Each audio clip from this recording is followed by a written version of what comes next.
Meus amigos, boa tarde a todos.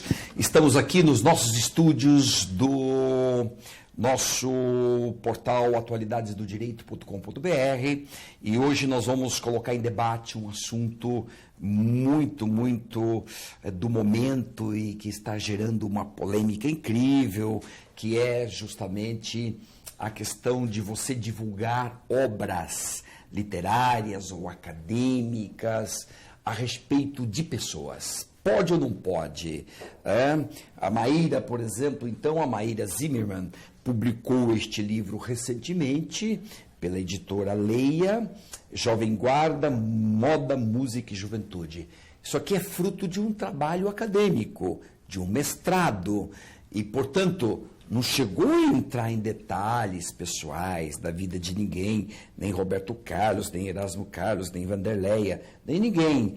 Mas, mesmo assim, Roberto Carlos, pela sua assessoria jurídica, está impugnando este livro, dizendo que não pode vender e etc. e tal. Não pode mesmo? Ou pode? A polêmica é essa. Para começar os nossos debates, daqui a pouco a autora do livro também participa no segundo bloco, junto com a professora Suzana Torres, depois a doutora Luciana, advogada, também está aqui conosco, também vai participar. Mas deste primeiro bloco, Júlio Maria e o Edmundo Leite. Júlio, os dois, ambos são jornalistas do jornal O Estado de São Paulo. Júlio Maria, que é... Você? Você é o Edmundo? Eu sou jornalista, Júlio Maria. Júlio Maria? Isso. E, enfim, estou aqui também porque estou envolvido com uma biografia da Elis Regina. A gente está num momento de tentar a publicação dessa biografia. Então, bacana. É com prazer que eu estou aqui falando também com vocês. Também conosco aqui, nesse instante, o Edmundo Leite, que também participa por ser jornalista do Estado de São Paulo e também porque está envolvido numa pesquisa de um grande artista nacional. Foi fantástica essa pessoa, eu adorava. Então, Edmundo, anuncie. Tudo bem, eu estou fazendo a biografia do Raul Seixas, né, que, como você disse, é um dos maiores artistas do Brasil e que até hoje não tem uma biografia à altura do personagem histórico que ele foi, né? Então, já faz algum tempo eu estou trabalhando nessa biografia e mesmo antes de terminá-la, eu já enfrentei algumas ameaças por parte de familiares ameaçando a publicação do livro. Pois é, então, vamos lá. A questão e a polêmica toda é essa. Se uma pessoa pode ou não pode divulgar a biografia de uma pessoa pública. Essa que é a questão. De um lado, são dois pontos constitucionais. De um lado, o direito de liberdade de expressão, expressão artística, expressão acadêmica, expressão crítica. De outro lado, imagem, reputação, privacidade, etc. São dois direitos constitucionais. Quando dois direitos constitucionais entram em conflito, nós chamamos isso de colisão de direitos. Aí, um dos dois tem que preponderar. Então, resta saber, prepondera a liberdade de expressão ou prepondera o direito de imagem? É sobre esse tema que nós vamos falar e, portanto, eu começo, então, com o Júlio, dizendo o seguinte, qual dos dois direitos deve preponderar, na tua opinião, de jornalista? Não se preocupe com o aspecto constitucional e jurídico, não. De jornalista, qual é o bom senso? Acho que liberdade de expressão com responsabilidade, né? Não é impossível você mergulhar na história de um artista respeitando o que a gente discute muito todos os dias num jornal, que é a imparcialidade, que é um olhar distanciado, né? Acho que não olhar de fã. O olhar de fã geralmente ajuda muito o artista. Só para lembrar, o livro do Roberto Carlos, que o nosso amigo Paulo César de Araújo não nos ouça, mas ele é basicamente um livro de fã, né? Ele fala, ele não tem pontos ali que joguem Roberto Carlos num abismo, né? Mas o Roberto se ofendeu pelo simples fato de ter tido a sua vida contada por alguém que ele não autorizou que contasse. E esta foi, talvez, Júlio, a primeira obra com grande repercussão impedida, ou não foi a primeira? Teve precedente? Essa foi a obra mais polêmica, de maior vulto, né? Nesse caso. Mas teve precedente, sim. O Rui Castro sofreu com isso, o livro do Garrincha. O Rui Castro teve um outro livro, né, Edmundo, também. O Garrincha, o Fernando Moraes teve com a história da W Brasil também. A W Brasil também, é verdade. Mas o Rui Castro penou 11 anos com uma ação judicial. Para poder divulgar o livro? Não, o livro foi publicado, mas depois as herdeiras entraram com uma ação judicial. O livro chegou a ser retirado, voltou para a livraria, mas a decisão final acabou demorando 11 anos. Que acho que esse é um dos grandes problemas hoje da questão que está acontecendo. A morosidade da justiça contribui muito para isso, porque todas as decisões que retiraram livros do mercado qualquer pessoa que saiba ler um pouquinho, ler a Constituição, ler o Código Civil, sabe que isso são decisões mal formuladas, feitas por juízes mal preparados de primeira instância, que tem muito, você vê os argumentos jurídicos das interdições são precaríssimos e todas caem na segunda instância, só que demora muito tempo para cair. Então, um juiz que aprende um livro, para mim, não tem nem discussão. Ele está mal preparado para o ofício. Um juiz não pode proibir um livro de circular. Tá, então, nesse instante, o Edmundo já se posiciona no sentido de liberdade de expressão, só que, como disse o Júlio, com responsabilidade, porque também ninguém sustenta irresponsabilidade. Isso tem uma coisa que você falou, assim, os direitos, no meu ver, eles não se colidem. Eles convivem. O fato de você defender a liberdade de expressão não quer dizer que você seja contra o direito à privacidade. Nós não estamos invadindo a privacidade de ninguém a fazer uma biografia. A gente não está arrombando portas, a gente não está roubando informações, a gente está fazendo um trabalho com critério jornalístico, nós somos profissionais, nós sabemos fazer as coisas, mas mesmo uma pessoa que faça sem esse critério, ela responda nos termos da lei, que a lei garante dá toda a liberdade para as pessoas irem à justiça, repararem eventuais danos, mas o que não pode é você tolir a liberdade de expressão, que é um direito tão pleno quanto o direito da privacidade. Agora, as pessoas precisam entender que liberdade de expressão e fazer uma biografia não significa necessariamente invadir a privacidade das pessoas. Eu acho, sobre isso, Edmundo, eu acho que é difícil separar a vida privada da vida profissional do artista, porque a vida particular reflete imediatamente na obra dele. Então, essa é uma discussão talvez anterior à liberdade de expressão, né? Ou ao mesmo tempo, mas é importante, porque eu acho que a gente, de certa forma, é importante contar o estado emocional daquela pessoa naquele momento que ela gravou aquele disco, por exemplo. No caso da Elis Regina, que essas coisas andavam sempre juntas.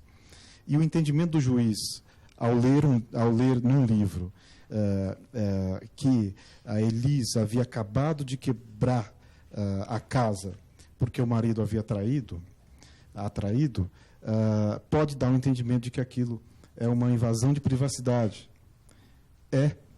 Por quê? Para contar que aquela gravação foi tão conturbada por causa desse momento. É muito delicado isso. Quer dizer, uma pessoa pública do tamanho do Raul Seixas, do tamanho da Elis Regina, resta alguma privacidade? Acho que sim. Tem coisas que a gente não vai entrar em detalhes, a gente nem procura saber, né? Extremas privacidades. Agora, o estado em que ela está, o estado emocional, com quem ela mora, isso é algo a ser analisado numa biografia. Por exemplo, vocês dois, você com a biografia de Elis Regina e o Edmundo com Raul Seixas, terão que tocar necessariamente no tema drogas, porque ambos Isso é público porque os jornais divulgaram publicamente. Então, ambos tiveram envolvimento com drogas. Então, é um aspecto da vida deles que, em princípio, é privado. Ninguém precisa saber se eu tomei droga ou não tomei droga. Mas, na medida em que eu sou público, me apresento publicamente drogado, neste instante, eu deixo minha intimidade para fazer uma externidade. Sim, é o caso o Raul Seixas, ele sofreu muito com isso, né, com a dependência química dele, é um fator da vida dele, como era do Garrincha, que o Rui Casco escreveu na biografia. Assim, isso teve uma interferência direta no trabalho dele, na aparição pública, as aparições públicas do Raul Seixas. Algumas tiveram muitos problemas, ele teve problema com show, problema com gravação, por causa disso. Então você não pode simplesmente falar, não vou tocar nesse aspecto pessoal dele, porque não interessa, eu vou focar só na música. Tanto que tem músicas dele que ele fala das internações dele. Tem uma música dele que chama Clínica Tobias Blues, que era uma clínica em que ele ficava internado. Então, isso está presente na obra dele. Tem outras músicas que ele faz referência direta a essa dependência química, as situações em que ele esteve envolvido com isso. Então, você não tem nem como não tocar nesse assunto, né? Escrever uma biografia de uma pessoa e não falar aquilo que os jornais divulgaram, convenhamos, então é uma biografia. Se vocês seriam acusados, ou qualquer biógrafo seria acusado, de um biógrafo omisso. E teria problemas nesse sentido. Exato. Então, tem que escrever essas coisas, não tem que... o mínimo aí até onde os jornais foram, o mínimo, né? Quer dizer, você escava um pouco mais do que isso. No caso da Elis, os episódios de drogas são violentos, sobretudo no último ano de vida, e que pouca gente ainda conhece, porque parece que ela tomou ali um cinzano, misturou o cinzano com cocaína no último dia e morreu. Né? Essa foi a causa da morte? Essa foi a causa da morte. Constatou cinzano, laudo, mas isso tudo recuperado do inquérito que se abriu na época. Né? Essa é a causa. Agora, antes disso, por que chegou nisso? Se eu colocar só isso, vai parecer que era uma louca que numa noite em que ela estava com depressão, ela resolveu tomar, né, essa mistura. Isso porque tem um contexto de vida privada, tem um contexto, tem um histórico com drogas que já durava 8, 9 meses. Né? Então, é preciso, assim, o grande... Hoje, como a lei existe, um herdeiro pode simplesmente bloquear a história, né, que é o termo que eu gosto de usar, que é o que eles fazem, pelo simples fato de não aceitar que a história seja contada. Entendeu? Então, eu não preciso. Hoje ele tem, como a lei está hoje. Né? Se ele não assinar o livrinho lá que eu fiz, o meu livro hoje está justamente nesse ponto. Finalizado, entregue nas mãos de 3 herdeiros da Elis Regina: João Marcelo, Pedro Mariano e a Maria Rita. Eu entreguei e falei, acabou aqui, não vou ter isso publicado jamais. Porque fui a fundo, toquei nos pontos e tal. Para mim, a grande surpresa, aí acontece a grande surpresa. Quando o cara lê a história, Edmundo, quando o cara lê a história na sequência, aquilo vira outra coisa. A mãe não é mais uma drogada, entendeu? Ela se drogou porque aquela personalidade lá de trás, que ela fez terapia com 15 anos de idade. Né? Ela foi retirada da infância dela, não teve infância, já caiu num tanque de tubarões. Né? E a partir dali, ela não se lembrava nem em que cidade ela acordava, fazendo shows com 18 anos.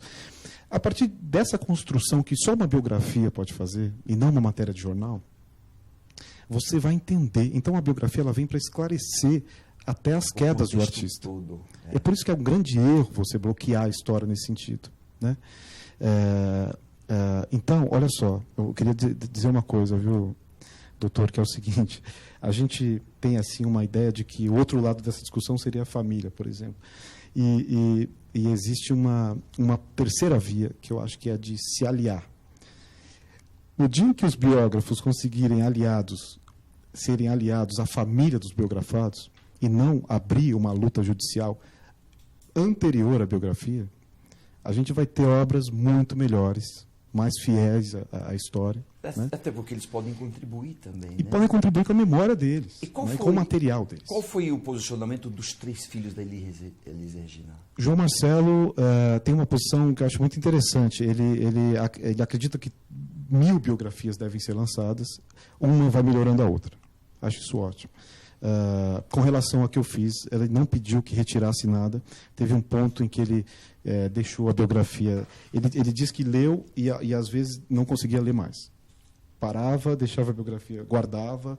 E tanto é que ele demorou mesmo para dar uma resposta. Quer dizer, aquilo incomodava muito ele. Até que ele chegou ao fim e deu ok. É isso, a história que você contou, pá, é essa. Aí me ligou o Pedro Mariano 2 meses depois. E eu tinha sérias preocupações com relação a ele, pela forma apaixonada, enfim, que ele tinha também com a mãe. Ele ligou e disse, obrigado por me fazer entender coisas de mim mesmo. Tá. Hoje eu me entendi melhor. Enfim, ok. A Maria Rita, ainda não sabemos. Acredito que ela esteja lendo, espero. Mas é difícil, enfim, entendo. Ela está num momento de turnê de carreira e tal. Então, você vê, a lei é assim, quer dizer, se não tiver o ok dos 3, você não pode você não pode lançar. Pela lei atual, não pode. Não vale nem a maioria, né? Porque Isso. a maioria eu já tenho. Né? A doutora Luciana está aqui, é uma especialista na área, ela vai nos esclarecer bem isso daí. Legal. Mas, de fato, pelo Código Civil atual, é isso mesmo. Não é? E, Edmundo, você tem procurado contato com alguém da família de Raul Seixas? Existe alguém? Não, sim, eu entrevistei todas as 5 ex-mulheres do Raul Seixas, estive com as 2 primeiras filhas dele, que são americanas, e ele tem 5 ex-mulheres e 3 filhas, né? Então ele tem 3 herdeiras.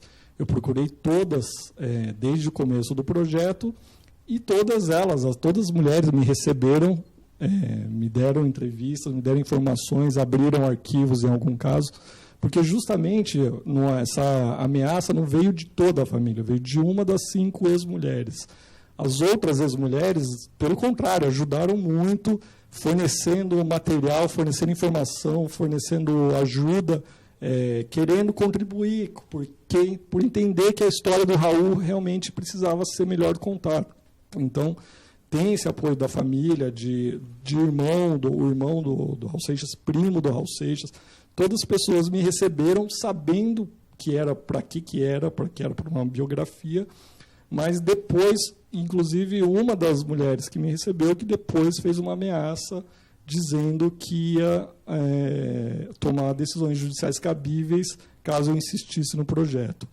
Então, isso claramente, ao meu ver, uma pessoa faz isso baseada uma decisão igual a essa do Roberto Carlos, dá força para esse tipo de decisões, né, para esse tipo de atitudes, mas e de uma falsa impressão que as pessoas têm. Uma coisa que vocês falaram assim, a lei hoje proíbe, assim, eu acho que não, a lei não é tão clara nesse sentido, que eu acho assim, o artigo 20 do Código Civil, que é o dos direitos da personalidade, eu acho que ele é um artigo pessimamente escrito, foi muito mal redigido, eu não sei em que contexto que ele foi redigido, mas eu acho ele muito mal redigido, e ele, para mim, é claramente inconstitucional, porque a Constituição, além do direito de expressão, tem uma coisa que as pessoas não lembram, que é assim, além de garantir o direito de expressão, ela fala assim, nenhuma lei conterá dispositivo que possa constituir embaraço à plena liberdade de informação jornalística em qualquer veículo de comunicação social. Ou seja, essa lei é ilegal, ela foi feita, ela é inconstitucional, não tem a menor dúvida. E a redação dela também, se você ler com calma, com cautela, vocês vão ver que a redação dela não existe. As pessoas precisam saber hoje, assim, não existe uma lei dizendo é proibido fazer biografias não autorizadas no Brasil. Existe um artigo mal redigido, mal interpretado por juízes despreparados e, como sempre, às vezes, advogados que vão fomentar uma falsa demanda para instruir um cliente um direito que ele não tem, que foi o caso das filhas do Garrincha, que não foram elas que se sentiram lesadas, que Elas contribuíram e depois advogados foram procurar ela e falaram assim, vamos entrar com uma ação com isso. Então, é uma pena, assim, todo mundo, acho que o direito, o Estado de Direito é muito bom, tem que ser respeitado, mas eu vejo um problema hoje que é a judicialização da sociedade. Assim, as pessoas estão querendo...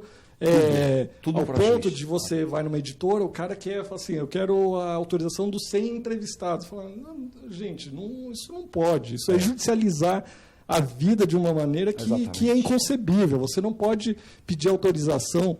Eu entendo que eu não tinha que pedir autorização nem para as herdeiras, muito menos para os entrevistados. Se ele me recebeu, é uma autorização explícita, já que ele está sabendo que ele está me dando uma entrevista. Então, essa judicialização da vida, eu acho temerosa em todos os sentidos. E nessa linha, de mundo do que você fala, os juízes também tinham que ter uma cautela fundamental. Eu fui juiz 15 anos na minha vida, então sempre tive cuidado com essas coisas, né? Depende da obra. Tem obra que necessariamente vai falar de vida íntima, você vai falar de Eli, você vai falar de Raul, vocês têm que falar da vida deles, claro, mas tem obra que é acadêmica e que não tem nada de vida íntima da pessoa. Aí não tem cabimento. Se eu conhecer essa obra da Maíra, é outra história. Então, distinguir joio do trigo, o que está na lei, mesmo se está na lei, a lei é constitucional ou não, esse debate tem que ser feito pelos juízes, né, de inconstitucionalidade do próprio texto legal. Eu até acho que é inconstitucional mesmo, né? Vejo questões, mas aí nós vamos debater com a Luciana, como que juridicamente um juiz poderia dizer, publique, pego aqui os direitos autorais, os direitos de venda, uma parte disso tem que ficar aqui depositado para, numa eventual indenização, já está em juízo. Digamos, estou aqui raciocinando que você poderia encontrar de lógica e de tutela de todos os direitos, né? Para deixar todo mundo amparado. Mas aí você já prepara para uma indenização. Se ele ganhar em juízo, já tem um depósito judicial, está garantido. Se perder, é do autor, da editora e do autor tudo. Então, sabe o que está acontecendo? Está todo mundo muito armado nessa história, né?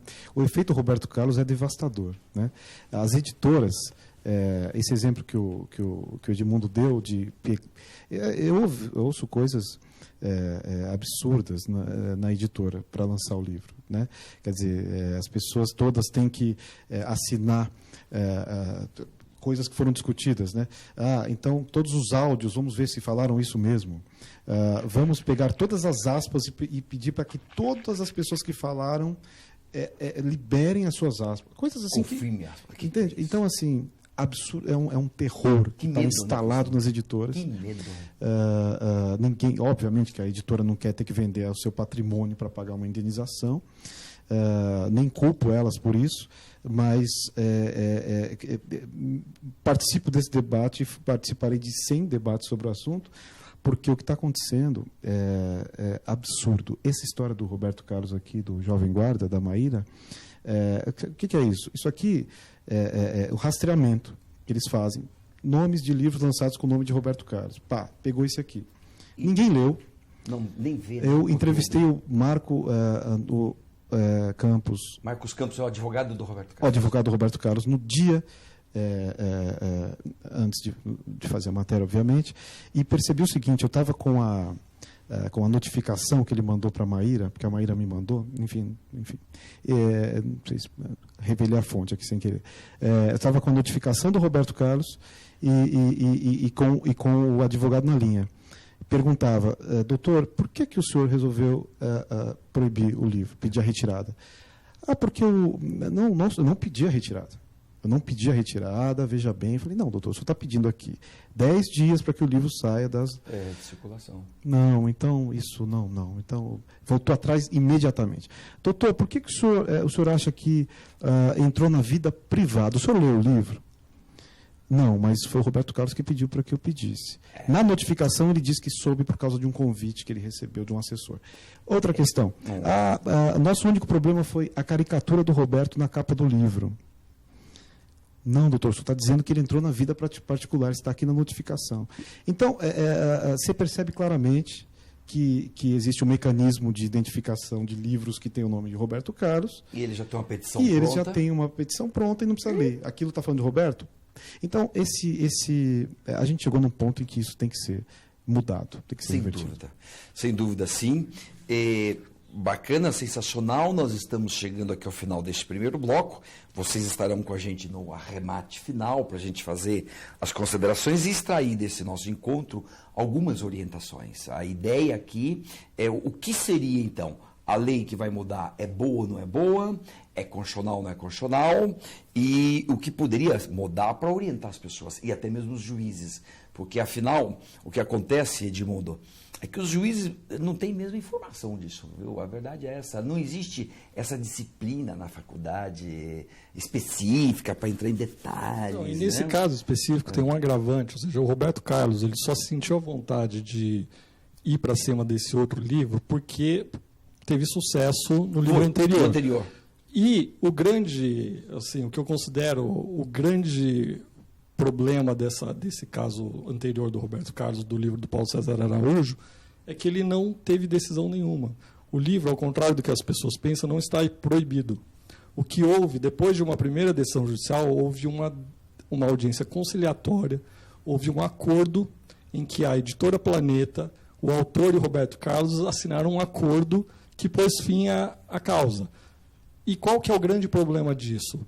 Ao fazer isso, não teve uma jurisprudência. O caso não foi para cima, o caso devia ir para o Supremo. Tribunal, E nesse quesito, que eu considero o grande dano causado por tudo isso não foi pelo Roberto Carlos, foi pela editora Planeta, que não lutou pelo seu direito de publicar uma biografia. Tá. A editora Planeta é uma empresa multinacional, publica biografias no exterior, em outros países, publica livros no Brasil e não lutou pelo seu direito. Ela abriu mão do seu direito, não quis falar assim, não, ela temeu, foi covarde e não quis peitar o Roberto Carlos e falar assim, eu vou até o fim pelo meu direito de publicar biografia. Eu sou uma editora séria, publico livros sérios e vou até o fim por esse direito.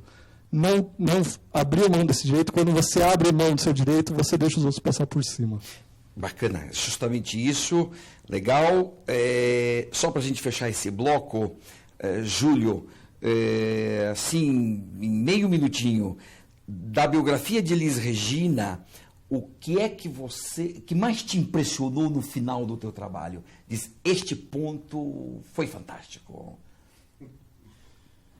Que já é propaganda do livro, hein, que nós estamos fazendo. Tem muita coisa, mas bom, a reta final é incrível. Assim, eu parava às vezes de escrever é engraçado que o texto que é seu está te consumindo, né? É uma coisa. Mas a reta final, quando ela fica incontrolável o consumo de drogas e ela começa a realmente se apresentar sob aquela condição. E ali você vê um artista daquele tamanho sendo destruído show após show, né? E com filhos pequenos. E no final, aqueles 3 meninos, que foi muito difícil essa parte para a entrevista de todo mundo, de todos eles 3, que é quando a mãe vai embora e um olha para o outro e fala, o que a gente vai fazer? Porque era uma família totalmente desestruturada. Não foi assim, o pai fica, não. O pai era o Ronaldo Boscoli, tomava café da manhã com uísque, né? Então foi um momento assim que até hoje eu olho para esses 3 de uma forma totalmente diferente da qual eu olhava antes, sabendo de tudo isso, sabe? Realmente tem uma coisa terrível pela qual eles passaram. E Edmundo, do Raul Seixas, qual foi um fato que você diz, olha, este daqui é marcante na vida dele, você achou? Tem a trajetória musical do Raul, ela é fora da linha de toda a música popular brasileira. Assim, ele tem uma explosão muito grande, muito rápida, como poucos artistas tiveram na música brasileira. Claro que sempre surgem artistas novos, mas o Raul Seixas ele surge do nada, assim, não é do nada, tem uma história toda pela frente, mas a ascensão dele nos anos 70 é uma coisa explosiva. Assim, quando ele surge com Ouro de Tolo, em 1973, o contexto dele fazer essa música, o disco Guita, que é uma parceria dele com Paulo Coelho, uma explosão de criatividade. Assim, em 74 o Raul Seixas estava explodindo de criatividade e continuou essa explosão de criatividade por vários anos, assim, mas a explosão explodiu e depois essa coisa se apagou. E esse apagamento também, como outros, é dolorido. Daí você vê uma grande explosão, mas depois esse apagamento é doído. Isto. Legal.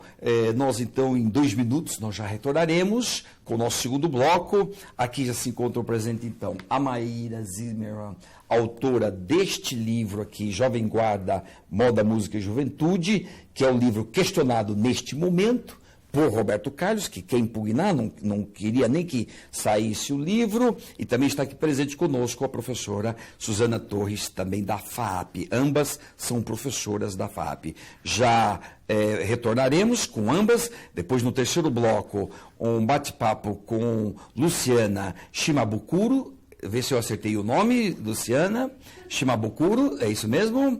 Tá ok, advogada, especialista nessa área. E depois, no quarto, nós vamos fazer um arremate do que a gente extrai de tudo isso daqui. Que orientações, que dicas, posicionamentos nossos, em suma, para inclusive ajudar talvez o legislador aí nessa alteração legislativa que está na iminência de ser aprovada. Até já, 2 minutos, já voltamos.